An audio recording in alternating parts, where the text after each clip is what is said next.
Hello people.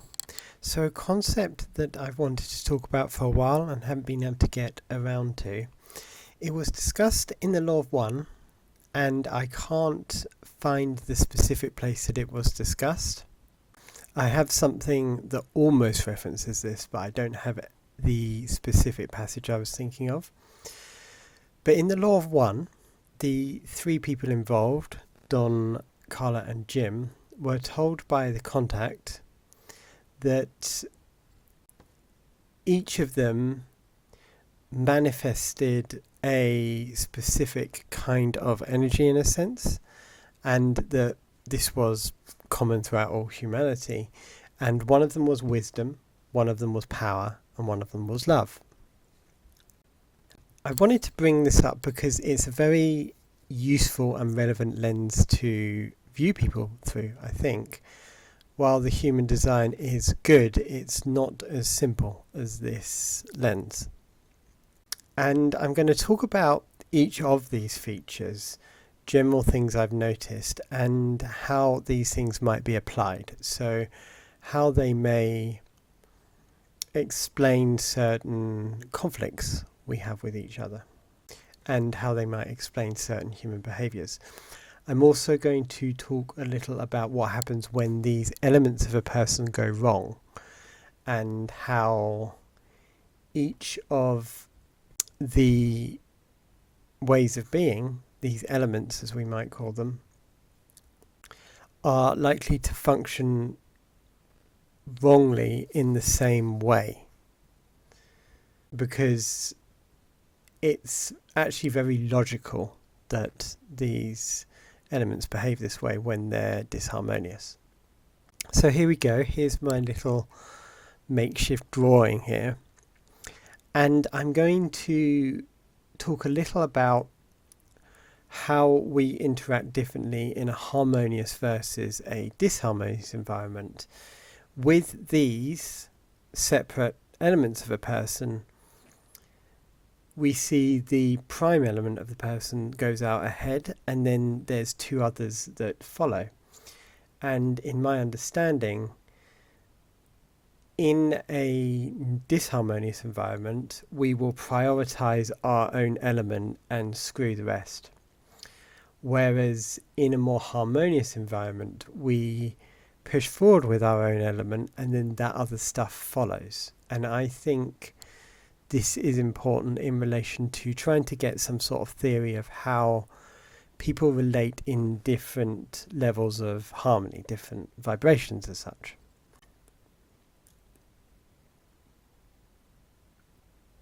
But yeah, let's start with the basics. So love, wisdom and power. The only passage that I could actually find was session 99.5, where it talked about how Jim was definitely power. And it talked specifically, and this is interesting, about how if the power wasn't used for a positive way, it would end up being used in a negative way in a sense. Or it wasn't quite like that. It was a bit like, you have the power, this could be used as a positive or negative way. But let's start with wisdom. So wisdom people are, going back to my densities in earlier videos, wisdom people will tend to be very focused on wisdom, and wisdom is not power and it's not love. So it's not something that kind of forces itself on the world. It's the genius as such. It's the philosopher. And I tend to think with wisdom is that it tends to have the very macro view. It tends to have an overview of things, but not necessarily know things in depth. And what comes from wisdom? Well, a lot of philosophy, not all philosophy, but a lot of philosophy will come from wisdom. Anything like music or sciencey. So these are all things that increase our love of the world, but it's not love in a sense. A wisdom person, an inventor, can be all on their own, and they're kind of liked because they don't have the presence of love or the lack of love, or the presence of power or the lack of power. So they're not crappy people if they're wisdom. I hope this is making sense. I strongly suspect it won't completely make sense. But if you think of wisdom people in the past, like your scientists and such, and people that are very fixed in that direction, there is a sort of harmlessness to them. And so they don't get in the kind of normal everyday troubles, emotional troubles that other people get into. And it's also very high-minded wisdom. So you think of a kind of Jordan Peterson sort of character that has all these lofty ideals and everything going out there, and is applying wisdom to life as a meaning to life. But there's a little bit of a disconnect with the real world. This doesn't always have to be the case, and it's probably not ideally the case, but it will tend to be the case.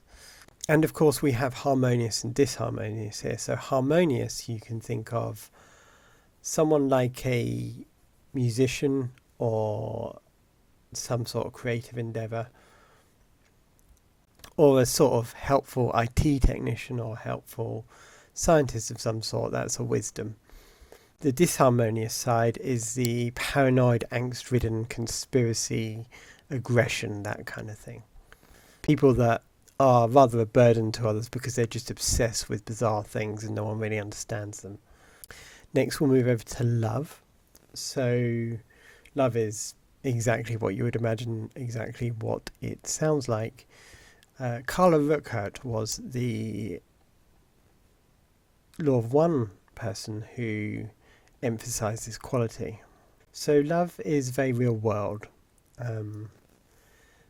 very unusual thing about people, something that I kind of think about sometimes when I notice this feature.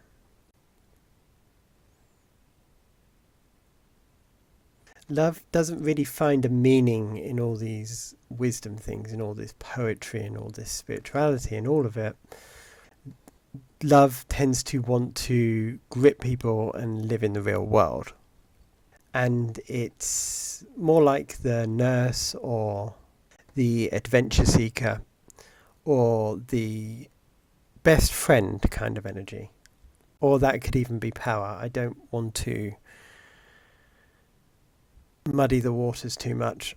But like I say, love is the person that cares for others, the person that lives in the everyday real world, perhaps appreciates beauty, appreciates what the world offers them, appreciates physicality. There was a line in the Law of One somewhere also that said sex is a form of love. I suppose now I'm actually talking about it, I don't fully understand it, but as an elemental thing, that's another one of the types. And then we get over to power. And power is just how it sounds. So someone who is powerful will tend to have a great strength, a great physicality, a great warmth often when they're in the positive.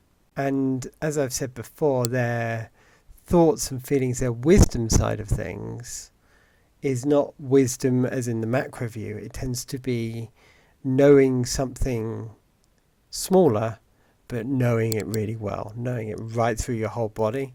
So if you properly know something, if you really know something, then that becomes powerful. Obviously, a power person is going to be very, very high energy. And they're likely to struggle with unbelievable frustration, anger, stuff like that.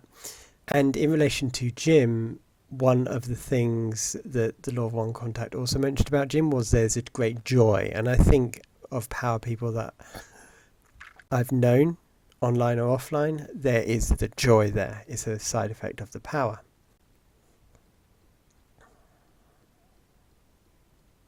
So next we'll get to how do these different types interact in the real world. Well, let's imagine a difficult political situation, and it's difficult societal, difficult political, and there's a lot going on in the world, and there's a fair amount of subtle oppression and all that kind of stuff, you know, like the world that we live in basically, but just imagine it being less abstract than it is now. So like it was perhaps 10 years ago before we started to figure out why we were experiencing these things. How is each type going to respond? Well, we'll go to the wisdom first.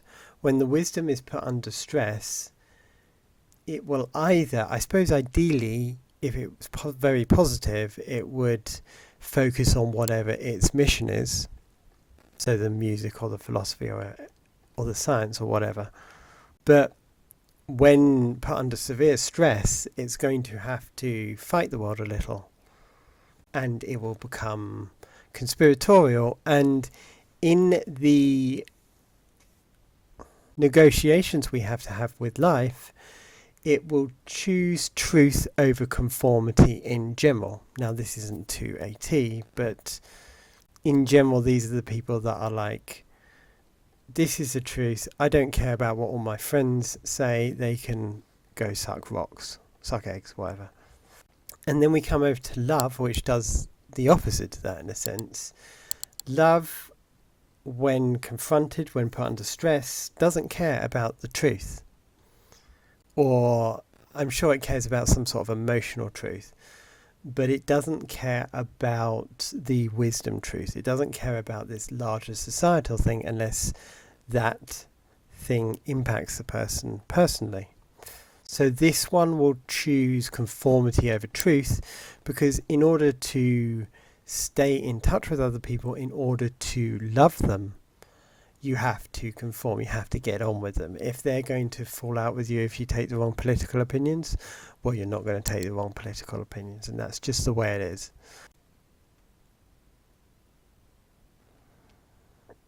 Then we come over to power. Now, power has something that it can't compromise on. Power. But at the same time, it's not love, so it won't just conform. So when put under a stressful position, and this is important, we'll come back to it, it will have to do everything that it can to keep its power, to keep its money, to keep its physical shape. It won't support a crazy truth. It won't support any of that Q stuff, for instance. And it won't conform either. It will be vaguely non-conformist, most likely, because it can't actually compromise that much. But in order to have power, you have to stay in contact with others. So there's an uneasy relationship with others. And power is able to handle conflict. It's able to fight. So when it comes down to it, it will fight. So I think power is the one that cares about ethics the most, probably, because there's more of a fight with power. Whereas wisdom orientates to it in the abstract, and love will make concessions and come to virtue later on often. Power really suffers if it isn't going on a virtuous route. And now then, I wanted to come along to what happens when it gets really bad. So in a sense, I was describing the middle layer of disharmony. And so I'm going to describe the lower layer, what is the real negative. And then I'll describe the positive, how things can go well. So here we have the basic breakdowns as I see it. This comes partly from a book by a woman called Eleanor Greenberg, who is a psychologist, counsellor. She has all the letters after her name and stuff, I think, at least. PhD is what I remember with her. And she wrote a book with these three themes in, and I think on some deep intuitive level, she is, connected up with the positive forces and has thus chosen those specific problems, adaptions as she calls them, because on some level she knew that people's elements are wisdom, power, and love, and that their dysfunctions are, in order, schizoid, narcissism, and borderline.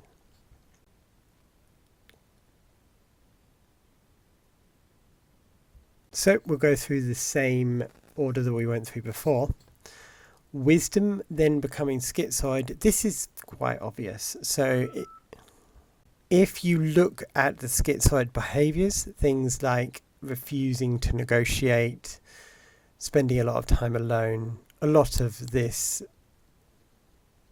behavior from the basic form of schizophrenia. The most basic is called schizoid.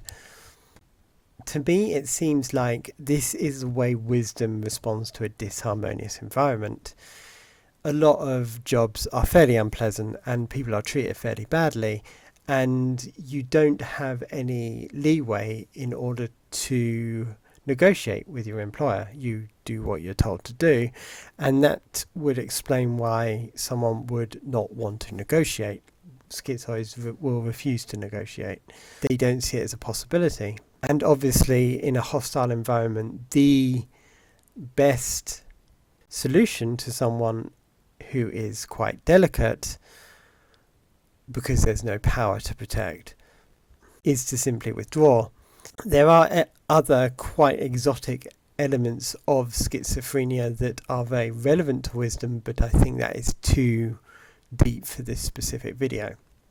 So, love and borderline. Well, if you look at borderline, the way it behaves, if you look into it in any depth, it's like the borderline has a lot of emotion, but they don't have any solidity. They don't have any physical thing to stop this emotion from just going crazy.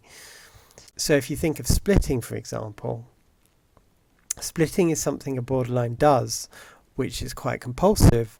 They will really, really like someone for a while, and then something will happen inside them, and this can be completely independent with some borderlines from the outside world. They will suddenly flip and hate the person with the same amount of intensity that they loved them previously. And love, if you think about it as this very positive giving energy, but when it doesn't receive any love back, when it hasn't got any strength, when it doesn't feel safe in the world, then you can see how this person that only has emotion to deal with the world, only has that tool to deal with the world, like the schizoid only has wisdom, the borderline in this example, in this hypothesis, only has love, only has emotion. And this could be how people become borderlines in disharmonious environments.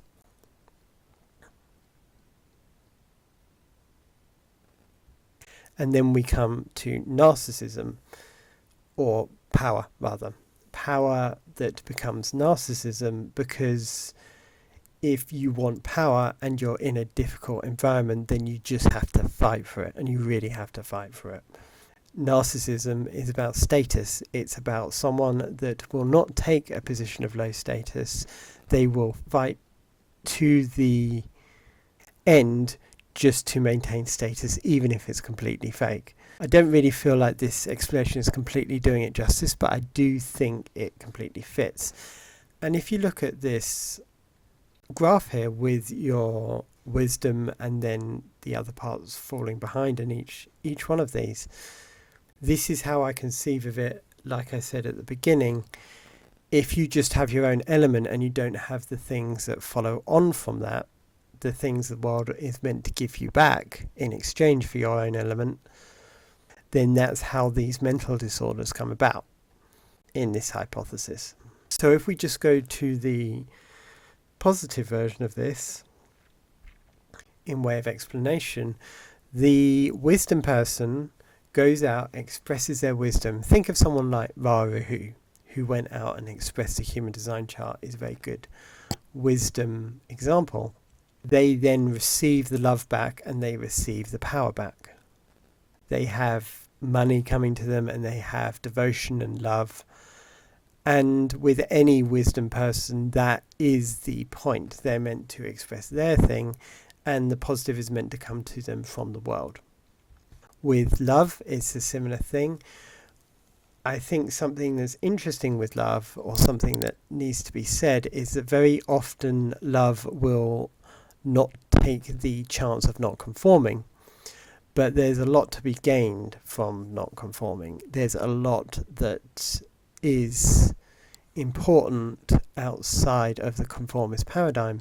And I tend to think that how well love is applying its own element is how well it fares. So if you think about it, like there is a person that's loved, let's say young girl, the power or the wisdom person in their lives are, perhaps in this example, a man who is a bit rough around the edges, has something to offer her, has some sort of protection or some sort of wisdom that will put her in a good place. And is she able to experience love towards this person even though they're not conforming? And one of the things that this world does is it ratchets up the political tension so far that this can become impossible.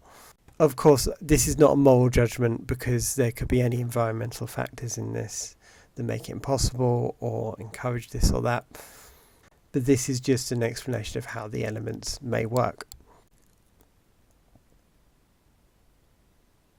What is the power person? Well, let's think of a business leader. I mean, Tony Robbins is a classic power person, but his specific business is a very unusual one to really grip and describe. But it's what you imagine it is.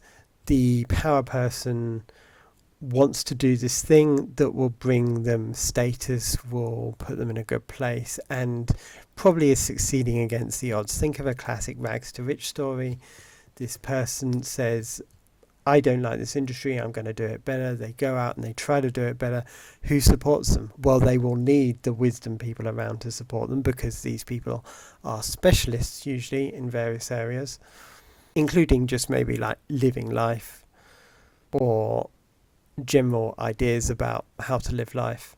And then, of course, the love thing is the informal support and such. They'll need to be recognised and all that kind of stuff. So say it was a Tony Robbins thing where that's not just starting a business, is it? There's an intellectual and emotional element to what he's putting out, and it's people that will engage with that and help with that. So the way I see things with these different elements is that the world has been very successful in quite a few cases at really separating people with how they have to prioritize their own element when the world becomes disharmonious, and then loads of conflict comes about. And what we are starting to experience now, as things lighten up a bit, is the beginning of the kind of reconciliation, as much as it can be, between these different elements. And yeah, I think this is a very, very powerful, very, very interesting lens to look through. And thank you for listening.